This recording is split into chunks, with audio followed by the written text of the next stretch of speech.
வணக்கம் அனைவருக்கும். இங்கே ஆவாரம்பூ டீ எப்படி பண்ணுறதுன்னு பார்க்கலாம்.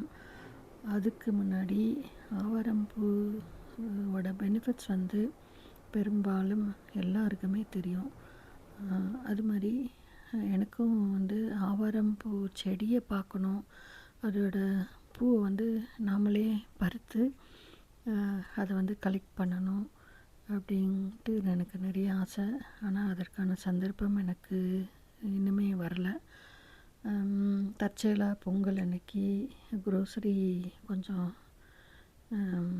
ஆர்டர் பண்ணும்போது ஆவாரம்பூ இருந்தது. அதை 2 பேக்கெட்டாக நான் வாங்கினேன். கொஞ்சம் காஸ்ட்லி தான். ஜஸ்ட்டு அந்த பூ எப்படி இருக்கும்னு பார்க்குறதுக்காக. பெரும்பாலும் இலையும் அந்த கிளைகளும், அதாவது காம்புகளும் தான் இருந்தது. பூ கொஞ்சமாக தான் இருந்தது. இப்போ இந்த டீக்கு ஒரு டம்ளர் தண்ணி நல்லா கொதிக்க வச்சுட்டு அதில் ஒரு ஏலக்காய் நல்லா தட்டி போட்டுட்டு, பட்டை, அதாவது சின்னமன் ஸ்டிக்கு இருந்ததுன்னா அதை போட்டுக்கலாம். இல்லைன்னா சின்னமன் பவுடராக இருந்தால் கூட அதை கூட ஒரு அரை டீஸ்பூன் போட்டுக்கலாம். அரையிலேருந்து 1/4 டீஸ்பூன் வரைக்கும் போட்டுக்கலாம். அப்புறம் மஞ்சள் பொடி, அதோட நம்ம ஆவாரம்பூ இதழ்களை நல்லா சுத்தம் பண்ணிவிட்டு கழுவிட்டு அதை போட்டுக்கலாம். தண்ணி கொதித்த உடனே நம்ம ஸ்டவ் ஆஃப் பண்ணிடணும்.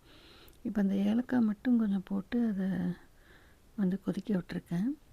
அதுக்கப்புறம் ஸ்டவ் ஆஃப் பண்ணிவிட்டு தான் நான் சின்னமன் பவுடர், ஆவாரம்பூ, அப்புறம் மஞ்சள் பொடி எல்லாமே சேர்த்துக்கிறேன்.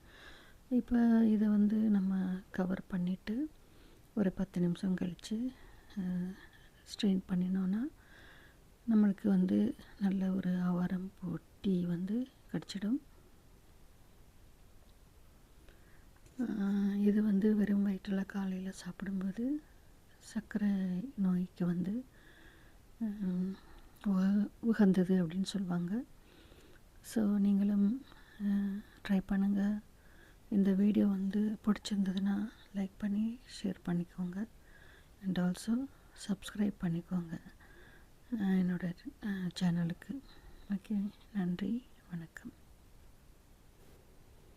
அதாவது பூக்கள், இந்த மாதிரி இயற்கை சார்ந்த பெனிஃபிஷியல் உள்ள ஆயுர்வேதிக் ஹெர்ப்ஸ் அண்டு ஃப்ளவர்ஸ் கூடிய மட்டும் நம்ம ஃப்ரெஷ்ஷாக நம்ம கண் எதிர கிடைக்கும்போது அதை கலெக்ட் பண்ணி காய வச்சு பவுடர் பண்ணி வச்சுக்கிறது நல்லது.